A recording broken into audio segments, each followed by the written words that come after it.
to Corinne's Picks. Today we are delighted to have with us Alicia Campos Masso. She's a renowned painter. I know her work from being part of the scene of artists in Soho. Her art is heavily collected and on the walls of people all over the world. Welcome to Corinne's Picks, Alicia. Hello, Corinne. Thank you for having me today. I am just, over the years of seeing your art, and I'm really an admirer of you and the work that you're doing with children. I know that you're a Harvard educated psychologist, and your subject matter for a long time has really been children. The work I saw that you did when you lived in New York, it's important for them to know that you're now in Florida. But when you lived in New York, the subject matter was really whimsical, scenes of like children's fantasy mermaids, Mm-hmm. horses, and your art really sold well. I really always Mm-hmm. was amazed at the popularity of those some of those images. So tell us a little bit about the work you did then, now, and also Happy Industries is what you've created this wonderful platform to teach children art. Tell us a little bit about everything. Yes, thank you. Thank you very much. Yes, I started painting for children when I had my son, when I was 31 years old. And I started doing a lot of artwork for children, like you said, mermaids, unicorns, all this kind of artwork that children love. And I found myself suddenly just doing that, just working and painting for children. And my son was very little. I was very inspired about children and working with them. And I started teaching art classes for children in New York. I started there. I just posted and told people I was teaching art classes for children, and it was so welcoming by the community that until now, almost 20 years later, I keep teaching art classes to children. Yeah, I really love that. And I find very inspiring sharing all my knowledge as an artist with the children, teaching them how to draw compositions, how to use the pencil, the rulers, very simple drawing techniques that they find very excellent at the time to create their own cartoons or the drawings that they want to achieve. And I really enjoy teaching children, but also I work with the community, and I offer art classes online from my studio in Tampa to everywhere to the world. I teach drawing classes for free to foster children and to those families that cannot afford an art class. So I really enjoy to teach also online.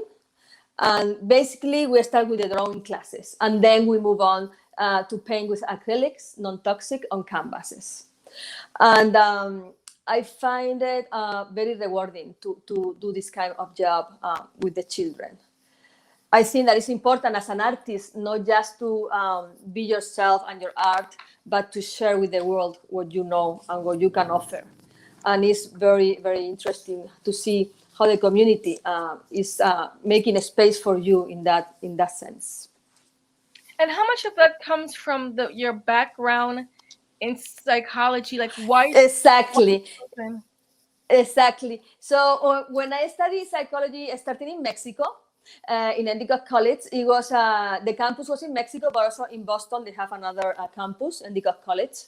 And I was very curious about street children in Mexico City. So I started working with street children and started studying psychology and art therapy, and that's the way I started my career as an art therapist in Mexico.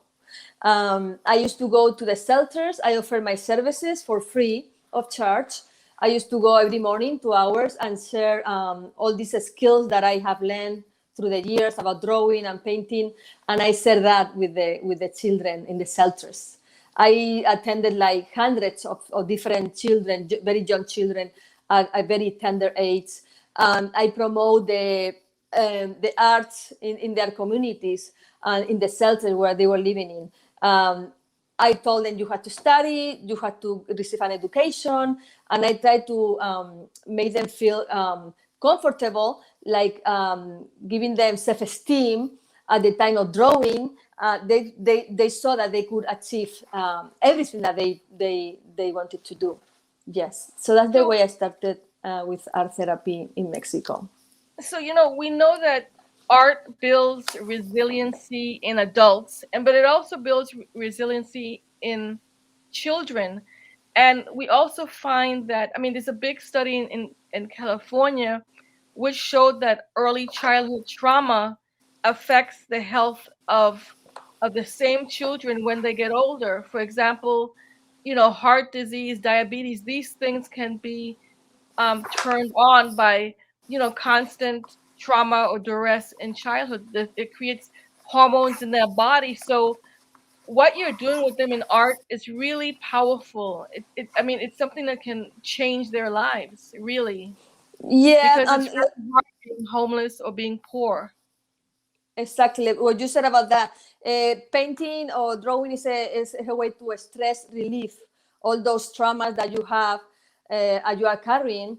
And the way I work with the children is like I tell them always to keep a diary that could be like with illustrations. Keep a diary, a daily one, and try to show it to an adult that is next to you, that you can feel safe around. So they need to also have a follow up. It's not only that you're going to draw or you're going to paint. We need this is it's an ongoing project. This is an ongoing thing. You cannot just do one drawing once a week and that's it. You need to follow up with those drawings, those paintings, and you ask questions. And mostly in my case, I use it like a way to stress release, like a release stress from those traumas or bad experiences. And also it's a way to promote a good future for the children. Like you have to study, you have to get education. So you can use it for both things. In my case, I use it to release stress in the children. And also they tell you stories with drawing. They can tell you a story that they cannot talk, but they tell you the story by drawing. And then I work in Mexico with a lot of children with PTSD who suffer from PTSD, post-traumatic stress disorder. The main common factor was these children need to talk. They want to communicate with an adult. But it's so difficult for the children to trust adults, right? Because usually these are the ones who abuse them.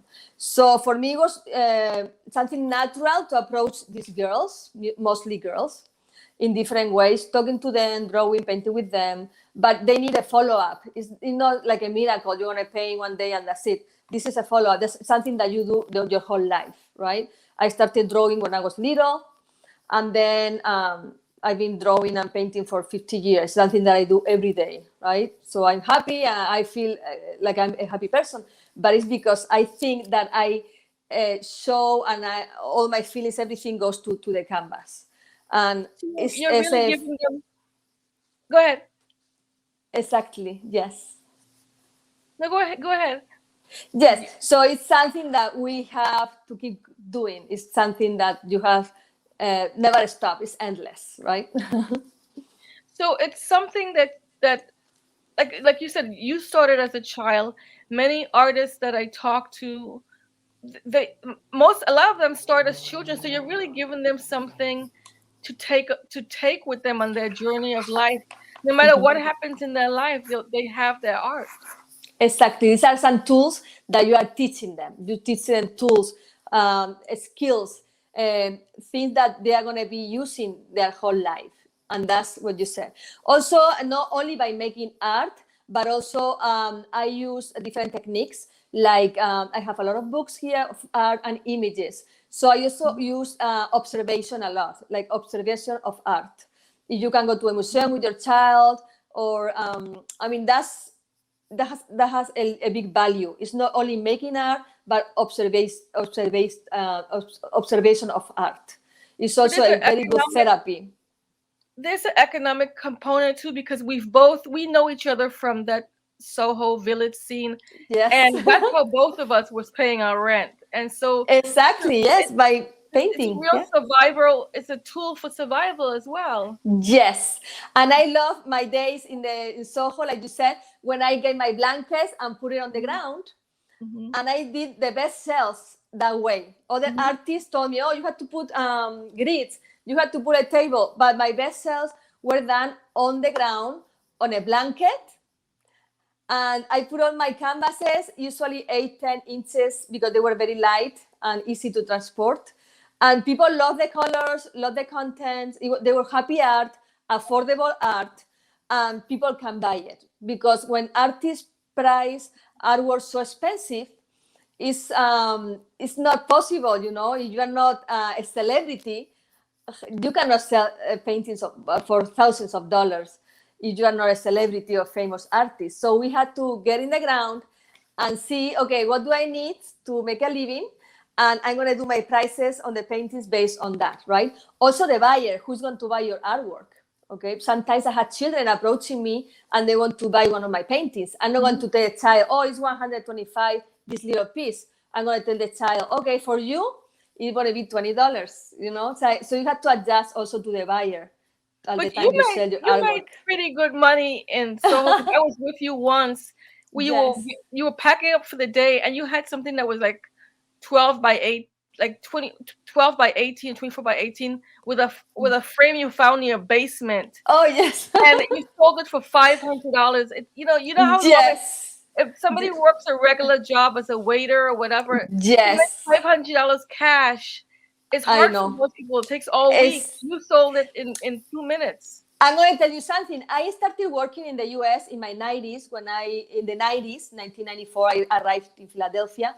And I started working, taking care of children, cleaning bathrooms, cleaning houses, ironing, and, basic jobs, right? And I cleaned a lot of bathrooms, and a lot of toilets.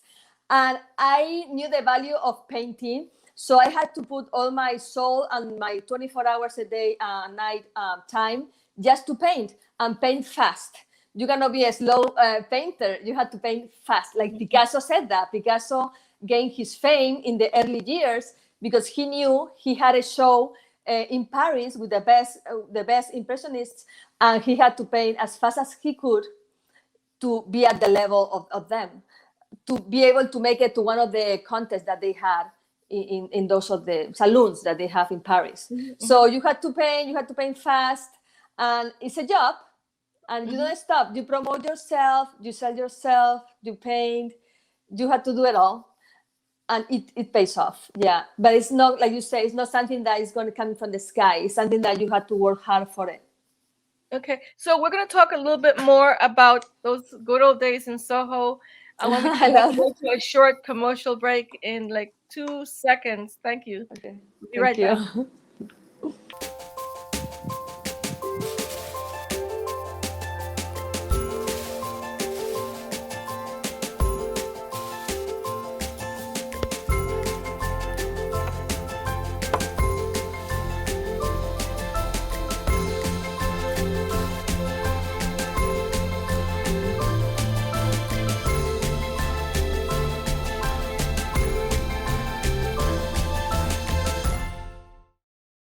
Do trees tell each other stories?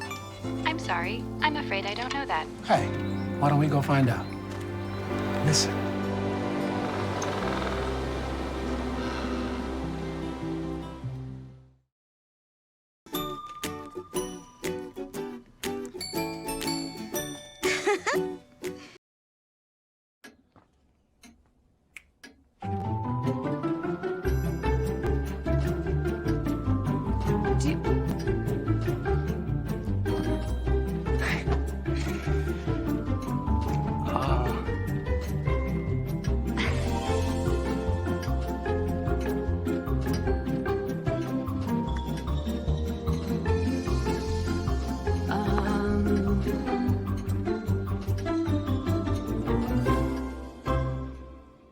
Listen, you're my friend. I noticed you haven't really been yourself recently. Yeah, I feel like something's up. How are you? Are you okay? Is there anything you want to talk about? I just want to know how you're feeling. And listen, even if you don't know what to say, I'm here to talk. No matter what you're going through, I just want you to know I'm here. I've got your back. When you want to talk, I'm here.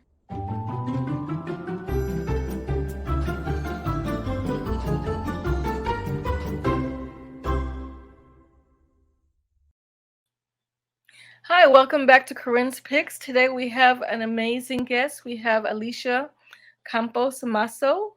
Alicia, thank you for being on the show. Welcome back. Thank you, Corinne. You talked about coming to this country, and you started off, cleaning toilets. You ended up in Harvard. Now you're a psychologist. Tell us a little bit about your background. Where are you from, and what was it like growing up? Oh, I grew up in Cartagena, a small city from the southeastern Spain, and it has a lot of history. The Romans left beautiful buildings and theaters, and I grew up seeing all this art from the Romans, all the mosaics, and then I felt very inspired by art. My dad was an architect, and he taught me, open books, see images, and then you create stuff, right? So that's the way I learned drawing and painting, just by myself. I'm a self-taught artist. And in my 90s, in the 90s, I decided to take a trip. I wanted to go out of Spain, to the adventure, and I decided to go to Philadelphia. And my adventure started there, right? When I arrived in Philadelphia, and I was in love with the culture of the middle class Americans, and I really loved it, and that's why I stayed for so many decades. Yes. Okay, we've talked a lot, but usually in this show it's about exploring works of art, but we haven't showed your images. So can we see actually the actual paintings that you paint?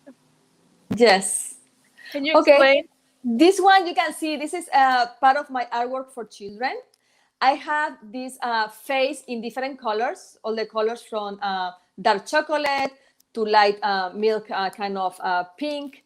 And I like to do these paintings a lot because a lot of children identify their faces with them. I use them then for art classes. So I use this model of paintings for an art class. So I teach them how to make a circle, to situate the face in the middle of the canvas. And that's the way I work with the children, just by showing them examples of painting that I have done just for these classes. Yeah. So this is one of them that I really love. And then once I use it for the class, I put it on sale, and usually people buy it. So this one was sold, yes. And what is the name of that one?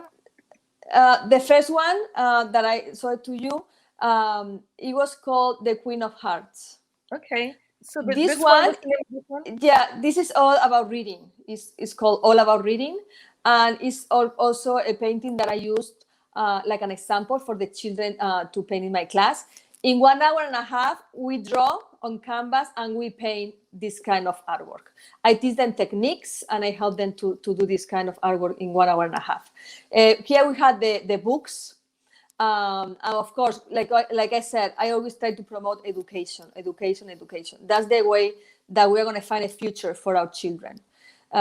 Low-income children, they need a push. We have to keep doing it. And it's forever. We have children and we'll have children forever. So we need better just to keep going. And whatever adults we think that we should know and we know about the world, the children don't. And we have to keep repeating history, lessons, drawing, art classes, everything to keep education going. And this painting is about that. It's about books and reading and the importance of daily reading for children. Books that they like. We don't have to impose books to children. If they like to read, it's because they may not have the right books, in their hands. And this painting here is called Silent Communication. I did this painting for a show that I had in Tampa, and you can see the mix of the face of the woman, and the old font. So it's an analogy about how sometimes we have all the technology available, but we are not able to communicate with people. So this collection, I call it, this painting is a part of a collection that I did called Retro Surrealism. And it uses like old fonts, old typewritten machines, just to communicate that subject. That is the lack of communication that we have nowadays, even though we have all the technology in our hands. Oh, this is one of the illustrations that I have of a series of illustrations. It's about women empowering. It's about our brains. You can see the brain coming out. So let's see it, right? Because women are sometimes reticent to see our strengths, right? Let's put your brain here, use it, right? And use it wisely. We have all in our hands, right, nowadays to help others to achieve and get our dreams come true, but also to help others, other women around the world. We are lucky here in the US and other countries like women can study, can vote, but this is not happening around the world. 80% of women around the world are not having the same opportunities that we have. And this illustration is part of a series of illustrations that talk about feminism, the female brain, and how women, we had to help other women to achieve their dreams as well. This painting I did in New York, this is called The Thread of Life. It's an oil painting, 24 for 48 inches. And curiously, talking about my art in Soho, I sold a painting very cheap to a lady from Argentina who stopped by in Soho to buy one of my paintings. That one very cheap. And a month later she contacted me telling me that she liked this painting, that it was on my website. I told her the price. I'm going to tell her. The price was $3,000. And I was surprised. The lady told me, I usually buy artwork no more than $1,000 or $1,000. And she was surprised with this painting. She really loved it and she bought it. The same lady who bought me a very cheap painting in West Broadway on the ground. I have my paintings there. So she bought, after a month, she bought this one online. She saw it in my Facebook account or maybe in my Facebook website or maybe in my website. And she bought it. It talks about the thread of life. It's a portrait of my son when he was 2 years and a half. You can see the curly hair. That's my son. And you can see naked, right? Like the way we come to the world without second skins, like the clothing. And he's talking about life, right? It's a thread. You keep pushing the thread. You keep pushing until you get it all. You have different colors. It comes from silver. It's going to end with gold. And that's the end of our time, like when we are going to die. So it talks about age and achievements. So it's the thread of life. This sculpture, I did it months ago. It's my first sculpture that I had done. The skulls were given to me by Jeff Lloyd. Jeff Lloyd worked in the first movie of Star Wars. He passed away 2 years ago. He gave me these skulls because we want to do a sculpture together. So I combined his skulls with my figure. You can see the head upside down, and the hair, the strength of the woman's hair goes down, and it's enough for her to balance and just get to the ground. The whole sculpture from top to bottom, I did it myself. I got the pedestal, I painted it, I modified the pedestal, I painted the skulls, I cracked them a little bit. Everything is white and pink on the top. And again, the strength of the women, right? It's a woman, it's a head of the woman with flowers that I did also. It's a mixed media, a mix of clays with glues, papers, and then the skulls of my friend, Jeff Lloyd. That he was very successful in the first movie doing the art scenery in his team. And we miss him a lot, yeah. So where I know this was, I remember this was exhibited somewhere. Where was this exhibited again? Yeah, this one I have exhibited in different places here in Tampa. We have a show called The Day of the Dead in St. Petersburg, here in the area of Tampa. And it was there, yeah. But I'm having this sculpture in different places all around, yeah, the area.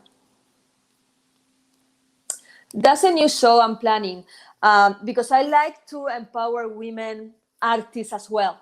So I organize every year 2 or 3 art shows for women from Florida, open to men as well, of course. men who supports art and women.